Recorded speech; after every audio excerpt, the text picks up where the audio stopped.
गौतम बुद्ध अपने शिष्यों के साथ एकदम शांत बैठे हुए थे। उन्हें इस प्रकार बैठे हुए देख शिष्य चिंतित हुए कि कहीं वह अस्वस्थ तो नहीं है। एक शिष्य ने उनसे पूछा कि आज वह मौन क्यों बैठे हैं? क्या शिष्यों से कोई गलती हो गई है? इसी बीच एक अन्य शिष्य ने पूछा कि क्या वह अस्वस्थ है? पर बुद्ध मौन रहे। तभी कुछ दूर खड़ा व्यक्ति जोर से चिल्लाया, आज मुझे सभा में बैठने की अनुमति क्यों नहीं दी गई है? बुद्ध आंखें बंद करके ध्यान मग्न हो गए।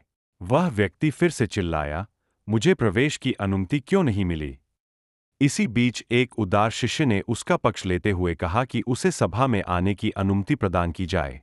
बुद्ध ने आंखें खोली और बोले, नहीं, वह अछूत है, उसे आज्ञा नहीं दी जा सकती। यह सुनकर शिष्यों को बड़ा आश्चर्य हुआ। बुद्ध उनके मन का भाव समझ गए और बोले, हाँ, वह अछूत है। इस पर कई शिष्य बोले, हमारे आश्रम में जात-पात का कोई भेद ही नहीं, फिर वह अछूत कैसे हो गया? तब बुद्ध ने समझाया, आज वह क्रोधित होकर आया है।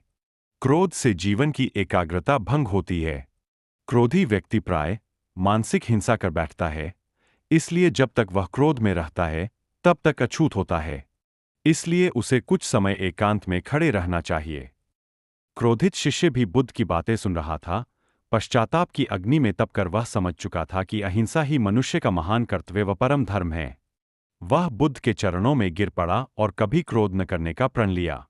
आशय यह है कि क्रोध के कारण व्यक्ति अनर्थ कर बैठता है और पश्चाताप उसे बाद में होता है, जिसका कोई लाभ नहीं मिलता। इसलिए हमें क्रोध नहीं करना चाहिए।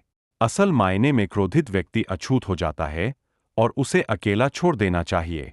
क्रोध करने से तन, मन और धन तीनों की हानि होती है।